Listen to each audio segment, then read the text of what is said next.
अल्हम्दुलिल्लाहि रब्बिल आलमीन वल आक़िबतु लिल मुत्तक़ीन वस्सलातु वस्सलामु अला सय्यिदिल अंबिया'i वल मुरसलीन व अला आलिहि व अस्हाबिहि अजमईन। अम्मा बाद फ़अऊज़ु बिल्लाहि मिनश शैतानिर रजीम। बिस्मिल्लाहिर रहमानिर रहीम। या अय्युहल्लज़ीना आमनू कुतिबा अलैकुमुस्सियामु कमा कुतिबा अलल्लज़ीना मिन क़ब्लिकुम लअल्लकुम तत्तक़ून। अय्यामन मादूदात फमन कान मिनकुम मरीज़न औ अला सफ़रिन फ़इद्दतुम मिन अय्यामिन उख़र वअलल्लज़ीना युतीक़ूनहु फ़िद्यतुन ताअमु मिस्कीन फमन ततव्वअ ख़ैरन फहुव ख़ैरुन लहु वअन तसूमू ख़ैरुन लकुम इन कुन्तुम तअलमून। सदक़ल्लाहु व सदक़ रसूलुहुन नबियुल करीम।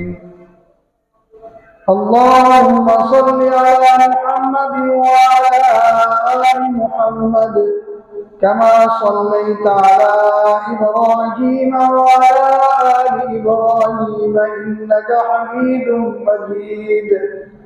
अल्लाहुम्मा बारिक अला मुहम्मद व अला आलि मुहम्मद कमा बारकता अला इब्राहीम व अला आलि इब्राहीम इन्नका हमीदुम मजीद।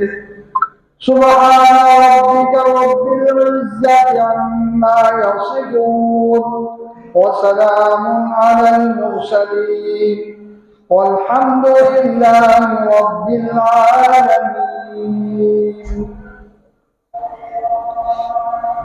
मेरे इंतहाई काबिल कदर बुजुर्गों, अजीज़ों, दोस्तों, मैंने आपके सामने सूरह बकरा की चंद आयात करीमत तिलावत की है। अल्लाह रब्बुल इज़्ज़त से दुआ है कि अल्लाह ताला मुझे सही सही बयान करने की तौफीक अता फरमाए और फिर इसके बाद हम सब को इस पर अमल करने की तौफीक अता फरमाए।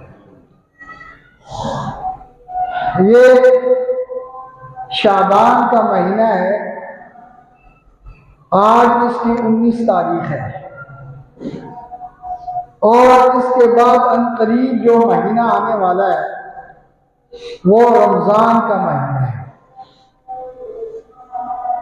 रमज़ान मुबारक का महीना अजीम तरीन महीना है। ये जब महीना शुरू होता था तो नबी करीम सल्लल्लाहु अलैहि वसल्लम इसके आने से पहले इस्तकबालिया खुतबा देते थे, जिसके अंदर लोगों को बेदार करते थे कि भाई ये एक बड़ा अजीम महीना आने वाला है, इसके लिए कमर बस्ता हो जाओ, तैयारी करो। और खुद नबी करीम सल्लल्लाहु अलैहि वसल्लम इस महीने के अंदर सखावत की भी इंतहा कर देते थे। सखावत आप इस तरह करते थे कि जिस तरह जो है ना वो आंधी चल जाती है, जखड़ चल जाता है, इस तरह इतनी तेजी के साथ सखावत करते थे। और आप बहुत ज़्यादा अल्लाह की इबादत में मशहूर होते थे। और इसी महीने के अंदर नबी अलैहिस्सलाम जितना कुरान पाक उतर चुका होता था उसका हज़रत जिब्राइल अमीन के साथ दौड़ किया करते थे।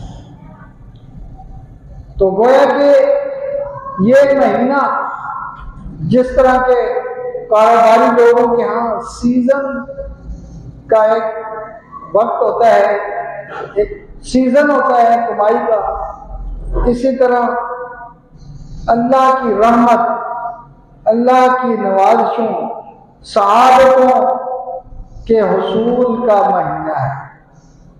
जिस तरह सीजन के अंदर कारोबारी लोगों का कारोबार बढ़ जाता है, उनकी कमाई बढ़ जाती है, इसी तरह इस महीने के अंदर भी कमाई बढ़ जाती है। इबादत करने वालों की इबादत के भाव जो है ना वो बढ़ जाते हैं। आप अंदाजा लगाएं कि फर्ज को 1 गुना से उठाकर 70 गुना तक बढ़ा दिया जाता है। गोया कि एक फर्ज जो आज आप अदा कर रहे हैं उसका 1 गुना सवाब मिल रहा है, लेकिन जब इसी फर्ज को आप रमजान में अदा करेंगे तो आपको 70 गुना सवाब मिलेगा। और नफल का दर्जा जो है वो फर्ज के बराबर चला जाता है। लेकिन बदकिस्मती हमारी है कि रमजान का महीना शुरू होता है, पहले दिन तो मस्जिदें ऐसी भर जाती हैं कि दिल खुश हो जाता है। लगता है कि यार वाकई जिस मकसद के लिए मस्जिदें बनी थी मकसद पूरा हो गया। लेकिन 1-2 दिनों के बाद रफ्ता रफ्ता ऐसी मांग पड़ जाती है, लोगों का शौक ऐसा कमजोर पड़ जाता है कि मस्जिदें उसी हालत पे आ जाती हैं। तो ये बड़ी अफसोस वाली बात है। हालांकि जिस जोश और खरोश से काम शुरू किया था उसी जोश और खरोश पे बाकी रहे तो फायदा होगा, क्योंकि ये महीना दर हकीकत ये महीना ट्रेनिंग का महीना है। इस महीने में आकर इंसान को ट्रेनिंग मिलती है। और ये जो मैंने आयत करीमा तिलावत की है, इनको समझने के लिए इनसे पहली आयत को भी समझना है और इनके बाद वाली आयत को भी समझना है, तो तब जो है ना ये बात समझ में आए। इन आयत से पहले अल्लाह ताला ने हलाल चीज़ों के बारे में फरमाया कि तुम इनको इस्तेमाल कर सकते हो, उनको खुले तरीके से इस्तेमाल करो, तुम्हारे लिए हलाल है, खाओ पियो। या अय्युहन्नासु मिम्मा फिल अर्दि हलालन तय्यिबा, ए लोगों जो जमीन की आमदन है, कुलू मिम्मा फिल अर्दि हलालन तय्यिबा, हलाल उसको इस्तेमाल करो, खाओ। 2 मुकामात पर हलाल चीज़ों के इस्तेमाल का हुक्म दिया है। और फिर रोज़े का हुक्म आ गया, और फिर रोज़े के बाद फरमाया वला ताकुलू अमवालकुम बैनकुम बिल बातिल, आप लोगों का माल आपस में बातिल तरीके से न खाओ। तो गोया कि हराम से मना फरमाया। अब ये कि हराम से किस तरह रुका जाए, हराम से रुकना किस तरह मुमकिन हो सकता है, तो उसके लिए अल्लाह पाक ने ट्रेनिंग दी कि जब 29 और 30 दिन तक हलाल चीज को, जिसको आपने हाथों से कमाया है, आप उसके हलाल होने में कोई शुबा नहीं है, लेकिन सुबह से लेकर शाम तक आपने उसको इस्तेमाल नहीं करना, इसलिए कि अल्लाह का हुक्म है कि इस्तेमाल नहीं करना। तो अल्लाह के हुक्म की वजह से रुके हुए हैं। हालांकि दिल चाह रहा है, जरूरत भी मौजूद है, भूख प्यास लगी हुई है। और आजकल तो खैर मौसम ही अच्छा आ रहा है। पहले गर्मियों के दिन होते थे, सख्त प्यास होती थी, इसका तकाजा होता था, लेकिन इसके बावजूद सुबह से लेकर शाम तक इसलिए इन हलाल चीज़ों को इस्तेमाल नहीं कर सकते कि अल्लाह का हुक्म नहीं है। तो इसी तरह जब ये ट्रेनिंग हासिल हो गई कि हलाल चीज़ों को इतने वक्त के लिए इस्तेमाल नहीं कर सकते, तो अब हराम चीज़ों से इज्तनाब करने के लिए कोई मुश्किल काम नहीं, इनसे भी इज्तनाब हो सकता है। ये ट्रेनिंग मिल गई कि जब 29-30 दिन तक हलाल को नहीं इस्तेमाल किया तो अब हराम को बिल्कुल इस्तेमाल नहीं करना। तो ये ट्रेनिंग है। तो गोया के रोज़े के अंदर जो है ये ट्रेनिंग मिल गई कि रोज़ा रखने से ये चीज़ समझ में आ गई कि हराम से बचना है। और ये रोज़ा ये वो इबादत है जो शुरू से लेकर आज तक रही। औकात का फर्क है, दिनों का फर्क था, लेकिन ये इबादत तमाम शरीयतों की मुश्तरका इबादत है। इसीलिए तो अल्लाह ताला का इरशाद होता है, या अय्युहल्लज़ीना आमनू कुतिबा अलैकुमुस्सियाम कमा कुतिबा अलल्लज़ीना मिन क़ब्लिकुम लअल्लकुम तत्तक़ून। हे ईमान वालों, तुम पर रोजे फर्ज कर दिए जिस तरह के उन लोगों पर फर्ज कर दीजिए जो तुमसे पहले है। तो इससे पता चल गया कि रोजा हर शरीयत के अंदर रहा है। तादाद में इख्तिलाफ है, तादाद मुख्तलिफ थी, महीना मुख्तलिफ था, लेकिन रोजा था। लेकिन इस उम्मत की शान ये है कि इस उम्मत को अल्लाह पाक ने रोजे रखने के लिए जो महीना दिया है वो महीना बड़ा अजीम है। जब से अल्लाह ने कायनात बनाई है, जमीन और आसमान को पैदा किया है, अल्लाह ने महीनों की तादाद पता कितनी रखी है? 12। इन्ना इद्दत अश्शुहूर इंदल्लाहि इस्ना अशर शहरन फी किताबिल्लाह। अल्लाह की किताब के अंदर महीनों की तादाद कितनी है? 12। और इन 12 महीनों में से रमजान वो वाहिद महीना है जिसका अल्लाह ने नाम जिक्र किया है। आपने कुरान के अंदर, आपने किताब के अंदर अल्लाह ने रमजान के महीने का नाम जिक्र किया है। फरमाया शहर रमज़ान अल्लज़ी उन्ज़िला फ़ीहिल कुरान। रमजान का महीना जिसके अंदर कुरान उतारा गया है। गोया कि ये रमजान का महीना हमारे रोजों का महीना ही नहीं है, बल्कि ये कुरान का महीना भी है।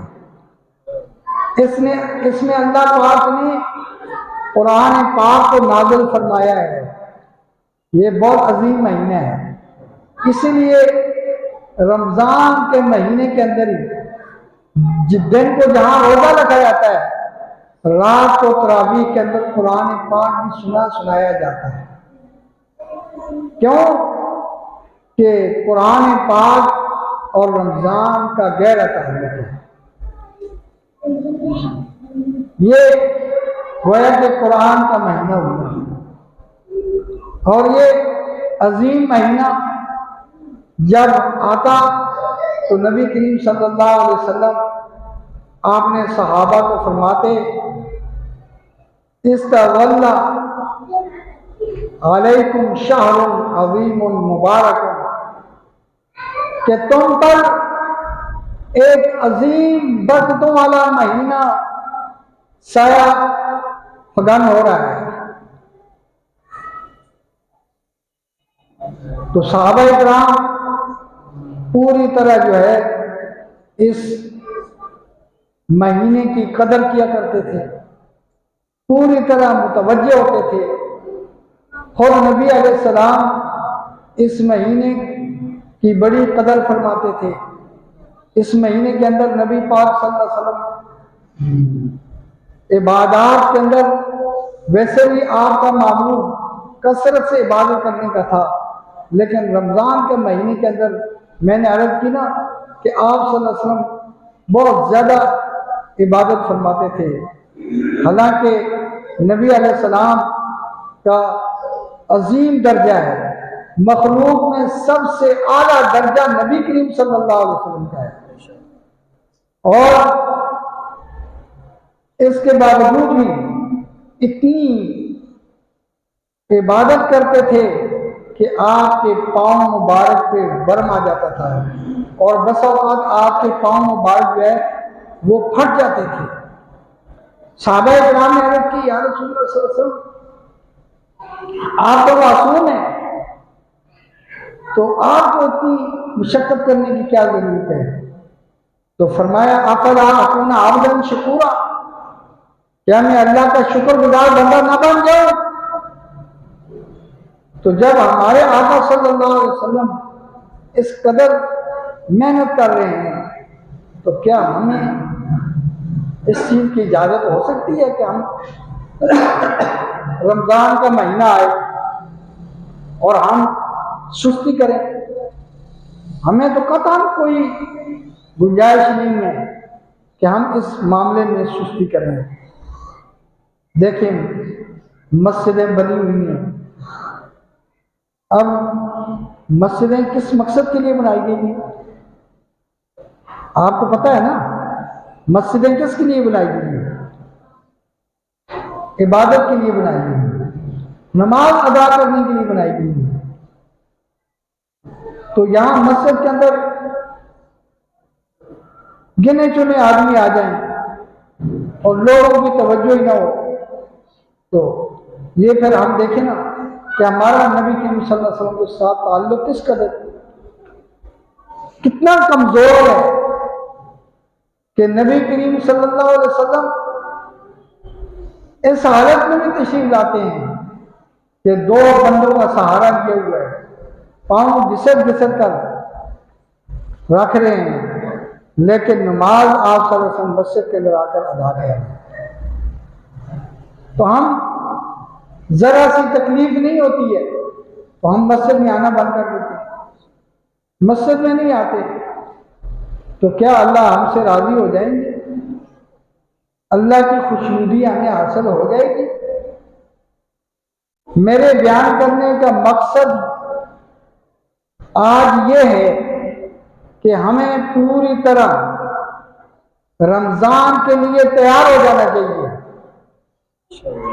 हम पूरी तरह मुतवज्जे हों। ये रमजान के दिन और रातें ये हमसे ज़ाया ना हो, हम इनसे पूरा पूरा फायदा उठाएं। जिस तरह ताजर जो है सीजन के अंदर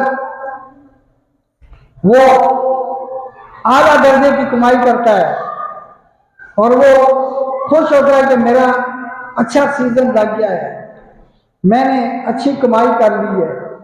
तो जब हम रमजान को ऐसे गुजारेंगे, पूरी तवज्जो के साथ गुजारेंगे, तो यकीन करेंगे ईद उल फितर के दिन हमें आला दर्जे की खुशी होगी।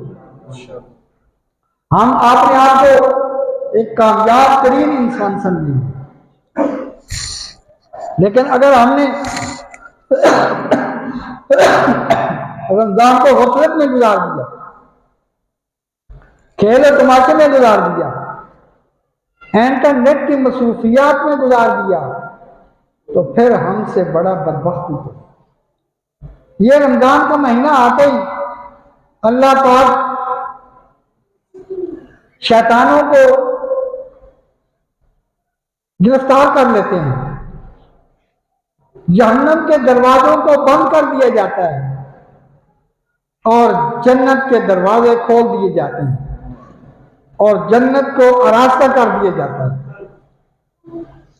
जिस तरह आप में से किसी का मेहमान आए, आला मेहमान आए, आप अपने घर की सफाई करते हैं, घर के दरवाजे खोल देते हैं कि हमारा मेहमान आ रहा है, घर की सफाई होती है, उसको आरास्ता कर दिया जाता है, मेहमान आ रहे हैं। तो इसी तरह जब रमज़ान आता है तो अल्लाह पाक जन्नत को रास्ता कर देते हैं और जन्नत के सारे दरवाजे जो हैं वो खोल दिए जाते हैं। असल में ये इंसान को बावर कराया जाता है कि हमारी तरफ से जन्नत में आने के लिए तुम्हारे लिए कोई रुकावट नहीं, तुम आ सकते हो जन्नत के अंदर। लेकिन इसके बावजूद कोई आदमी जन्नत के दरवाजे खुले हुए देखकर वो जन्नत में न जाए और जहन्नम के बंद दरवाजों को अपने लिए खुलवा ले, इससे बड़ा कौन सा बदबख्त हो सकता? आप बताएं, इससे बड़ी कोई बदबख्ती हो सकती है कि जहन्नम को अल्लाह ने बंद कर दिया है, शैतान जो हमारा दुश्मन है उसको गिरफ्तार कर दिया है और जन्नत को पूरी तरह खोल दिया है। तो फिर इंसान जन्नत में न जा सके और जहन्नम का ईंधन बन जाए, तो इससे बड़ी कोई बदबख्ती नहीं हो सकती। एक और हदीस में आता है, नबी करीम सल्लल्लाहु अलैहि वसल्लम ने फरमाया, मा मिन आब्दिन, कोई बंदा जब वो एक रोजा रखता है फी सबीलिल्लाह, अल्लाह के रास्ते में, तो हदीस पाक में आता है जहन्नम को उससे 70 साल की मुसाफत पर दूर कर दिया जाता है। एक रोजे की वजह से जहन्नम को 70 साल की मुसाफत पर क्या कर दिया जाता है? दूर कर दिया जाता है। तो आप अंदाजा लगाएं, जिसने 29 रोजे रखे होंगे, अल्लाह की रजा के लिए रखे होंगे, उससे जहन्नम कितनी दूर हो जाएगी पता है आपको? 2100 साल, 2100 2100 साल की मुसाफत पर जहन्नम उससे दूर हो। तो ये मामूली बात है जहन्नम का इतना दूर हो जाना।